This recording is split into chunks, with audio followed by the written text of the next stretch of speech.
Assalamualaikum warahmatullahi wabarakatuh. Kembali lagi bersama saya Lode Feriadin dengan NIM 236500063.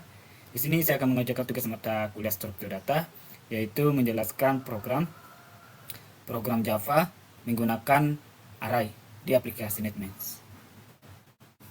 Sekarang kita masuk pada aplikasinya. Pertama, array 1.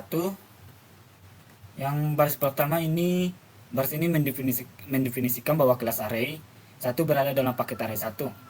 Paket digunakan untuk mengelompokkan kelas-kelas yang terkait.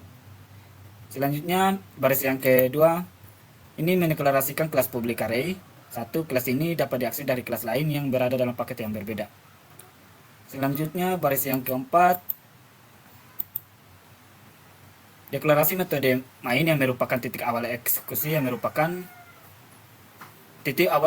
program. Metode ini diperlukan dalam setiap program Java yang akan dieksekusi. Selanjutnya, baris yang kelima, baris ini mendeklarasikan dan inisialisasi array A dengan tipe data integer. Array ini berisi 5 elemen, yaitu 20, 12, 10, 15, dan 24. Baris yang ketujuh,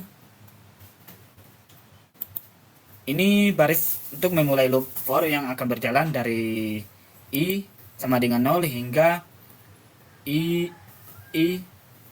kurang dari A length.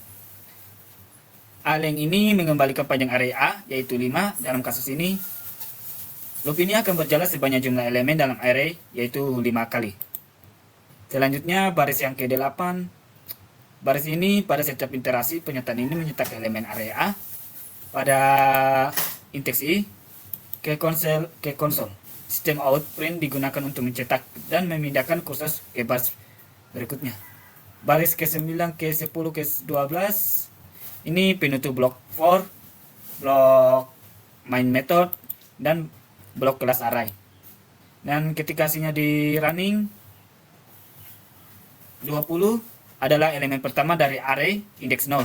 12 adalah elemen kedua dari array A indeks 1. 10 adalah elemen ketiga dari array A indeks 2. Ke-15 adalah elemen yang keempat dari array 4 indeks 3. 24 adalah elemen kelima dari array A indeks 4.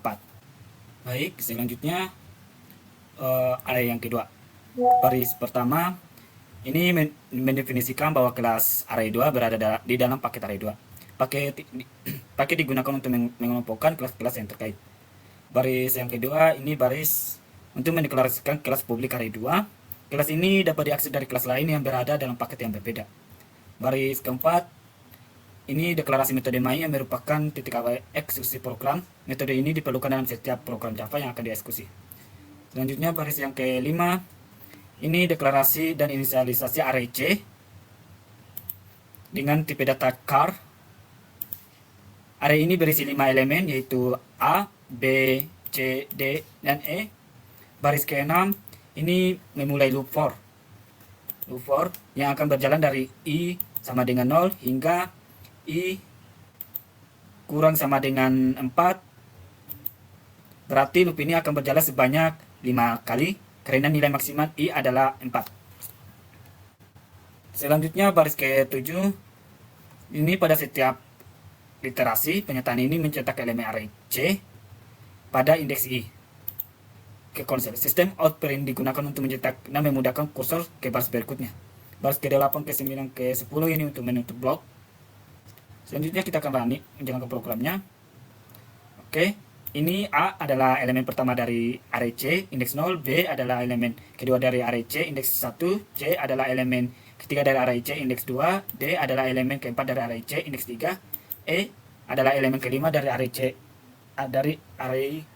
indeks keempat. Setelah iterasi kelima, kondisi kurang sama dengan 4 tidak lagi terpenuhi karena I akan menjadi 5, sehingga loop berhenti dan program selesai dijalankan. Baik, selanjutnya program Java yang ketiga. Baris pertama ini mendefinisikan bahwa kelas array 3 berada di dalam paket array 3. Paket digunakan untuk mengelompokkan kelas-kelas yang terkait. Baris yang kedua ini mengimport kelas scanner dari pustaka Java Until yang digunakan untuk mengambil input dari pengguna. Baris ketiga ini mendeklarasikan kelas publik array 3. Kelas ini dapat diakses dari kelas lain yang berada dalam paket yang berbeda.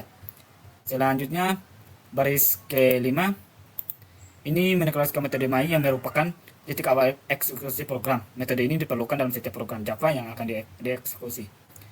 Baris ke-6 ini membuat objek scanner bernama inputa untuk mengambil inputan dari konsol. Baris ke-7 ini deklarasi dan inisialisasi array nama dengan tipe data integer. Array ini memiliki panjang 5 yang berarti dapat menyimpan 5 elemen integer.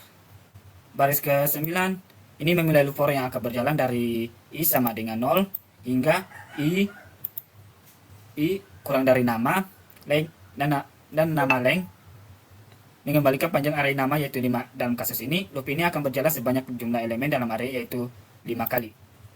Baris ke-10 ini mencetak pesan ke konsol meminta pengguna untuk memasukkan elemen array pada posisi i tambah 1.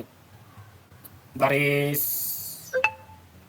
ke-11 ini membaca inputan dari pengguna dan menyimpan di elemen array nama pada indeks i.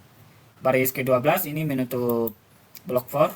Baris ke-13 ini mencetak baris ke kosong untuk pemisahan. Baris ke-14 ini mencetak pesan untuk menunjukkan awal dari daftar elemen yang telah dimasukkan. Baris ke-15 ini mencetak garis pemisah untuk estetika. Baris ke-17 ini memulai loop for yang akan berjalan dari a sama dengan 0 hingga a kurang dari nama length. Loop ini akan berjalan sebanyak jumlah elemen dalam array yaitu 5 kali. Baris ke-19 ini pada setiap iterasi penyetaan mencetak elemen array nama pada indeks ke konsol. Baris ke-19 10 21 ini menutup blok. Dan ketika program ini dijalankan, outputnya tergantung elemen array tergantung oleh pengguna. Contohnya seperti di sini kita masukkan 10, sini 20, di sini 30, sini 40, dan di sini 50. Setelah kita memasukkan setelah program meminta pengguna untuk masukkan 5 angka integer, maka setelah itu pengguna memasukkan semua angka program mencetak angka tersebut dengan format yang ditentukan. Baik, selanjutnya kita ke program Java ke-4. Baris pertama ini mendefinisikan bahwa kelas array 4 berada dalam paket array 4. Paket digunakan untuk mengumpulkan kelas-kelas yang terkait. Baris kedua ini mengimport kelas kene dari pustaka Java Until yang digunakan untuk mengambil input dari pengguna. Baris ketiga ini mendeklarasikan kelas publik array 4. Kelas ini dapat diakses dari kelas lain yang berada dalam paket yang berbeda. Selanjutnya baris keempat ini mendeklarasikan metode main yang merupakan titik awal eksekusi program. Metode ini diperlukan dalam setiap program Java yang akan dieksekusi. Selanjutnya baris kelima ini membuat objek scanner bernama inputan untuk mengambil input dari konsol. Baris ke-6 ini deklarasi dan inisial array nama dengan tipe data string. Array ini memiliki panjang 5 yang berarti dapat menyimpan 5 elemen string. Selanjutnya baris ke-8 ini memulai loop for yang akan berjalan dari i sama dengan 0 hingga i kurang dari nama link. Nama link mengembalikan panjang array nama yaitu 5. Dalam kasus ini loop ini akan berjalan sebanyak jumlah elemen dalam array yaitu 5 kali. Selanjutnya baris ke-9 mencetak pesan ke konsol meminta pengguna untuk memasukkan elemen array pada posisi i tambah 1. Baris ke-10 ini membaca inputan dari pengguna dan menyimpan di elemen array nama pada indeks i. Baris ke-11 ini menutup blok for. Baris ke-13 ini mencetak baris kosong untuk pemisahan. Baris ke-14 ini mencetak pesan untuk menunjukkan awal dari daftar elemen yang telah dimasukkan. Baris ke-15 mencetak garis perintah pemisah untuk estetika. Baris ke-17 ini memulai loop for yang akan berjalan dari a hingga 0 hingga kurang dari nama link. Loop ini akan berjalan sebanyak jumlah elemen dalam array yaitu 5 kali. Selanjutnya baris ke-19 pada setiap iterasi penyataan ini akan mencetak elemen array nama pada indeks ke call. Dan baris ke-20, 22, 24 ini untuk menutup blok. Dan ketika programnya ini dijalankan, outputnya akan tergantung pada input yang diberikan oleh pengguna. Contohnya seperti di sini kita memasukkan 5 nama. Pertama Dani, setelah itu nama kedua Berlin, Setelah itu ketiga Rafli. Setelah itu keempat Kevin. Dan kelima Om Eja. Dan setelah itu pengguna memasukkan semua nama. Program mencetak nama. Setelah itu program mencetak nama-nama tersebut dengan format yang ditentukan. Seperti kita enter. Dan inilah hasilnya. Oke, mungkin itu saja penjelasan singkat tentang program Java menggunakan array. Jika ada kesalahan mohon dimaafkan. Saya Ire. Assalamualaikum warahmatullahi wabarakatuh.